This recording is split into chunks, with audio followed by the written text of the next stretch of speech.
Will? Mitch, you mentioned the progression of Miles Bridges during your opening comments. Did his play this season, or did anybody else's play this season, warrant you guys thinking about a long-term extension with anybody that's currently on this roster? Well, it's a pretty open-ended question, right? I mean, some of the rules don't allow us to extend players right now. For example, the player that you mentioned, we're not allowed to extend him anyway. And some of the players, we are allowed to extend.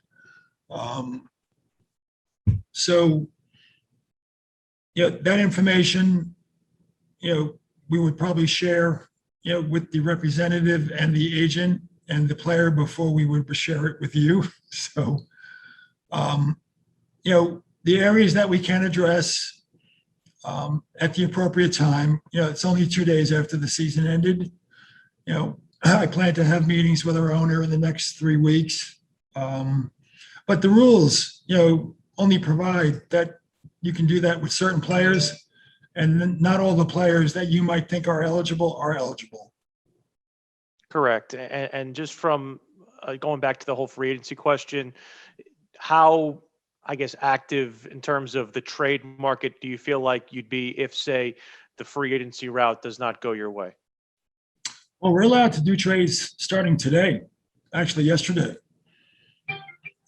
So, we'll be doing that for the next 2 months. Now, the reality is there might not be any trades made.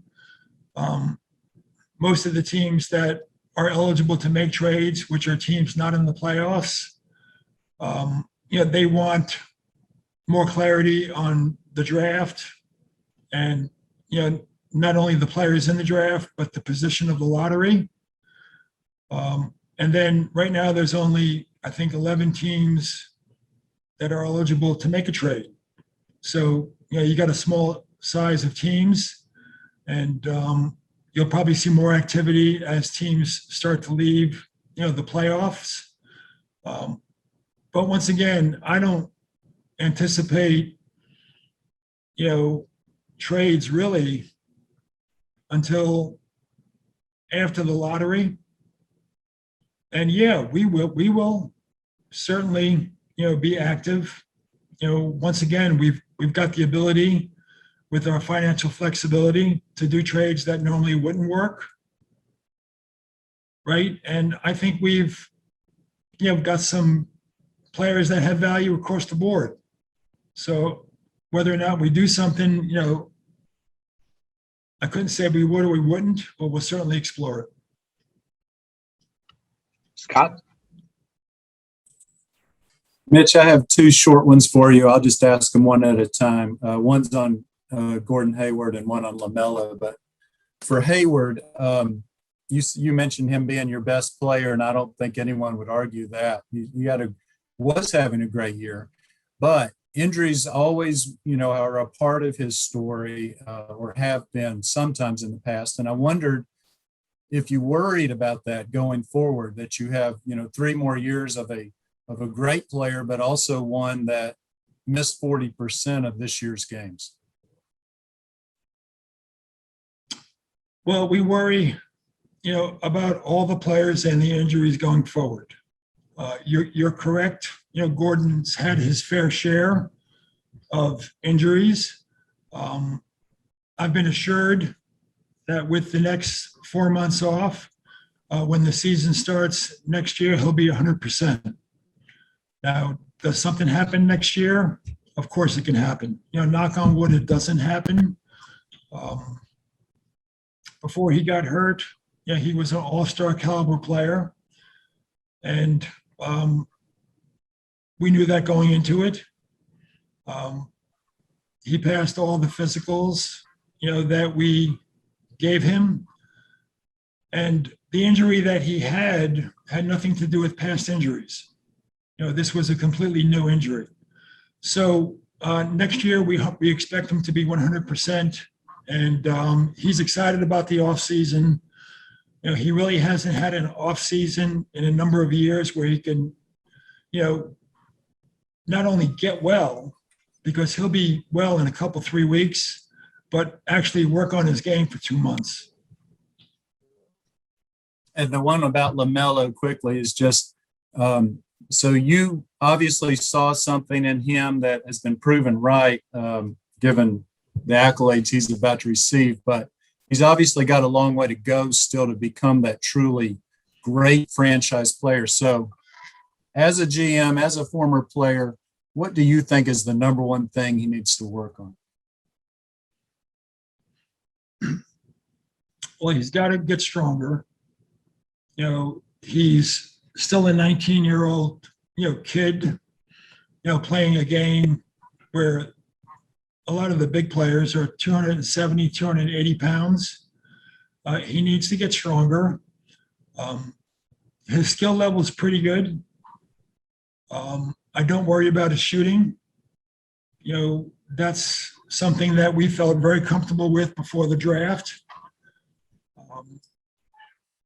Playing games, decisions. He really hasn't had consistent coaching in 4 years, 5 years.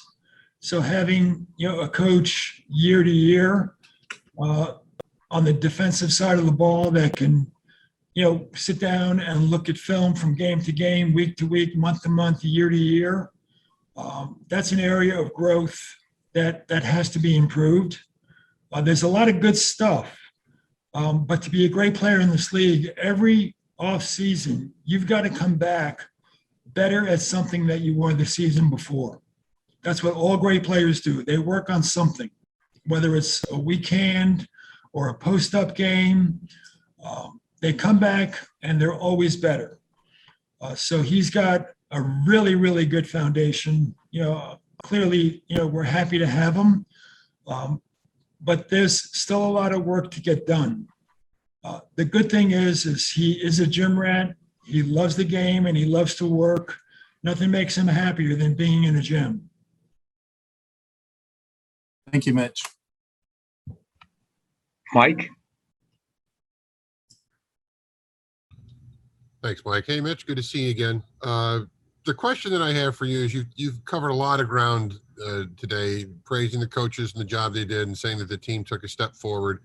But as the GM, how do you divorce yourself from the frustrations of not going further with also taking into account the learning process that this group has had to go through and the teaching job the coaches have had to do and all the things that have been working, but you still want to win. You still want to see the progress. How do you divorce yourself from the frustrations of that?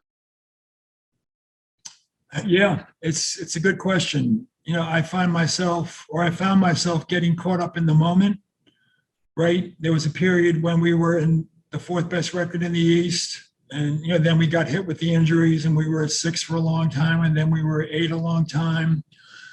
And, expectations rose. And, all of a sudden now you're saying to yourself, well, we can get in the playoffs. Maybe we can win around, be a great experience, for our young players. Look what Miami did last year. You never know. Maybe you get lucky this year. So, I found myself, from time to time thinking that way. You got to step back, and as painful as it was to sit there in that game in Indianapolis and watch that game and the, airplane ride home and then just getting through yesterday, you kind of have to keep your eye on the big picture, right? The reality is we're trying to build something that's sustainable, that can advance in the playoffs. With LaMelo getting hurt, Gordon going down, just the various things that we dealt with in our small margin of error, we were not that team this year, okay? Unless we really, really struck a chord of luck, we were probably not going to advance multiple rounds into the playoffs. During the offseason, we have to be careful. If we're going to spend our money, we have to make sure that, we keep our eye out on the next, 2 years or 3 years and not solely focus on 1 year. And then if we do that, then we could be, in trouble, right? You could be in a bad spot with no flexibility. And now if there's an injury, going forward, or you can have the ability to make a deal the next summer. You don't have that ability anymore. So we've got to be careful. And it's a balance. Yes, we're not trying to put off winning. I think everybody on this call knows we have an owner who's very competitive and would have liked nothing more, than to been in the playoffs this year. Okay, but we have to catch ourselves and, balance it, right? Is there a way to grow the team, get into the playoffs, get some experience, yet keep in mind that it's not about just getting in and losing in 7 or losing in 6 or 5 or 4. It's really about trying to build something greater than that. James? Hey Mitch, James Plowright at The Hive. Yesterday, JB talked about being part of elite defenses, which always had a lot of size and length. I'm just wondering if that's a kind of a characteristic that you guys are really focusing on in terms of roster building heading into the offseason. Well, I think we've made, progress in our offense and our defense. Our style of play, kind of indicates that we've made progress. I think we're fun to watch. We're not the longest team and we're not the biggest team.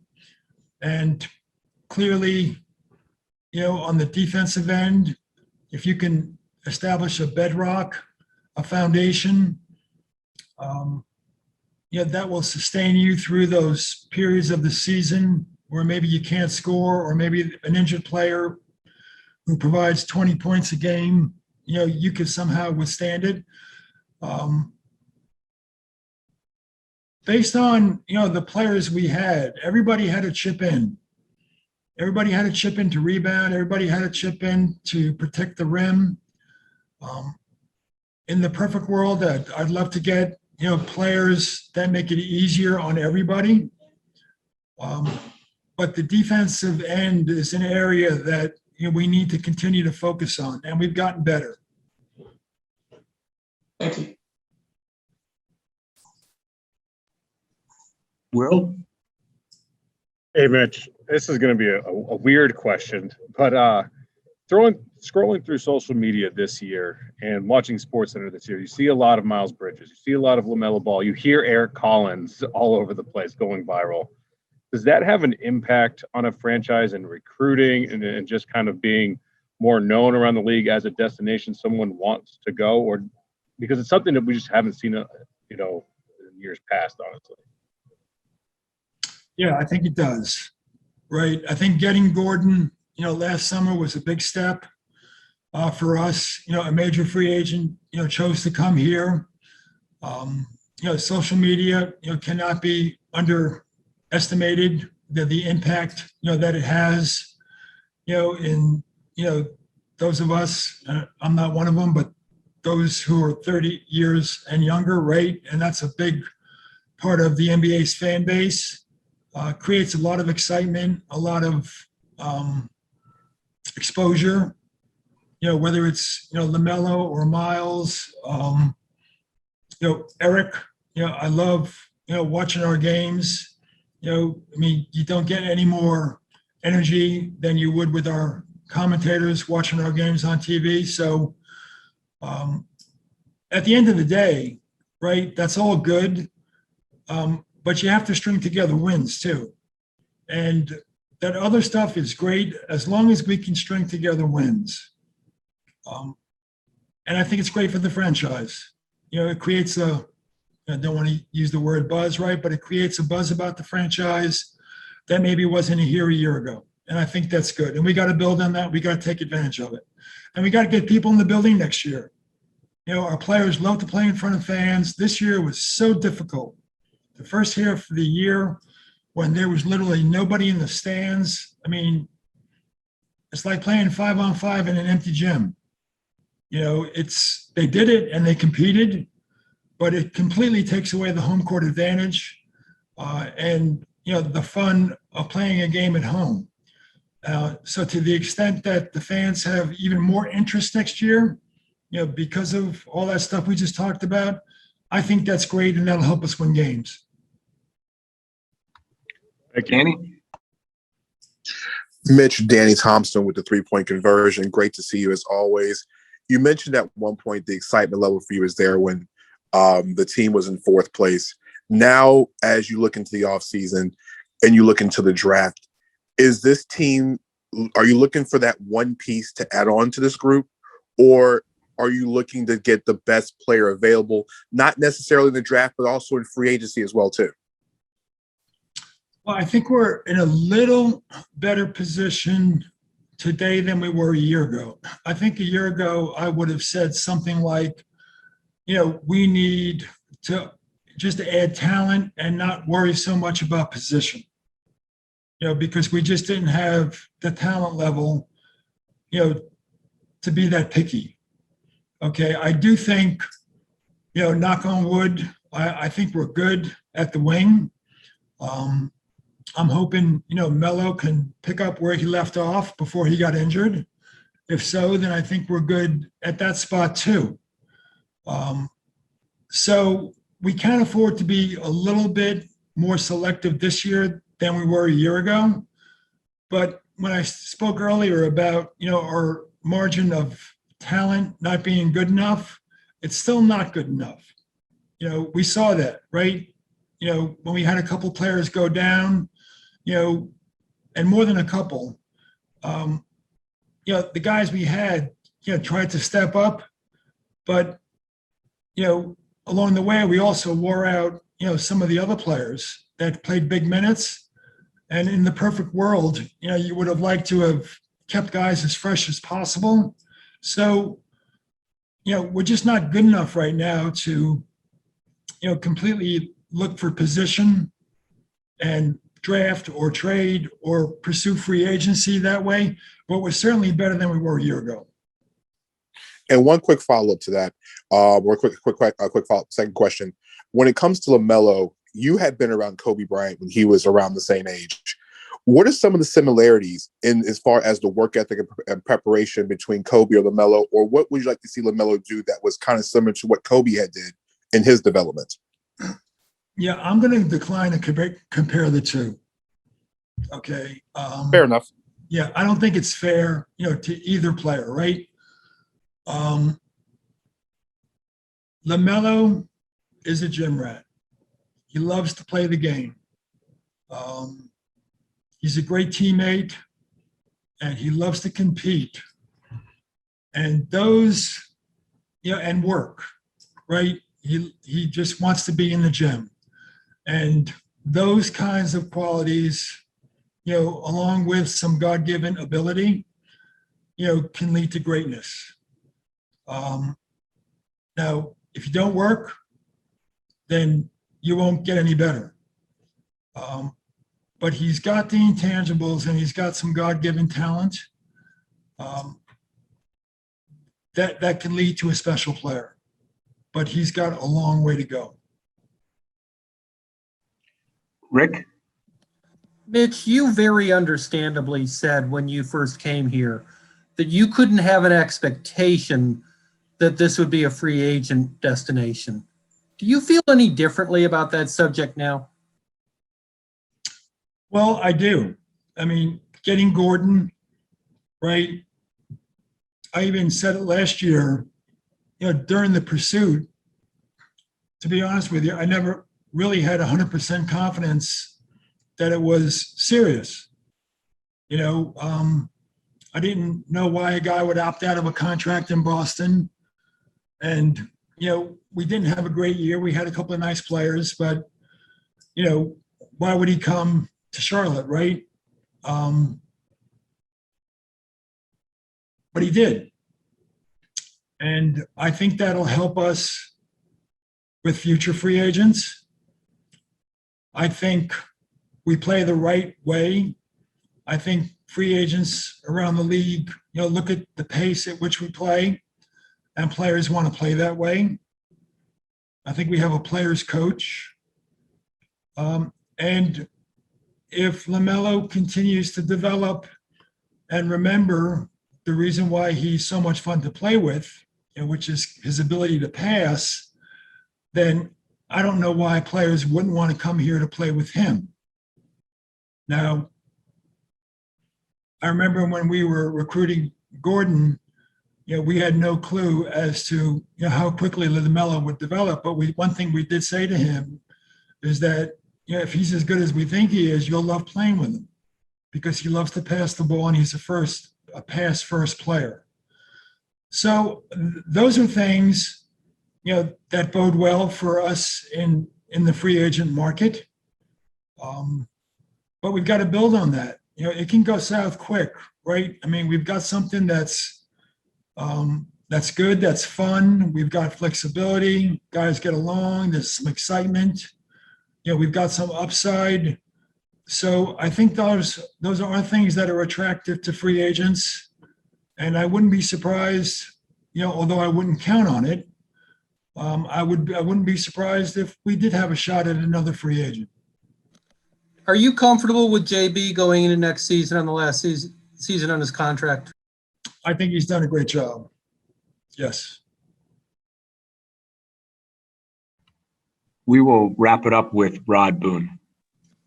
Hey, Mitch, you mentioned LaMelo's development and how big it is for him. Just wondering, with Summer League being announced formally yesterday, will he participate in Summer League? And if so, how much do you think that will benefit him going toward next season?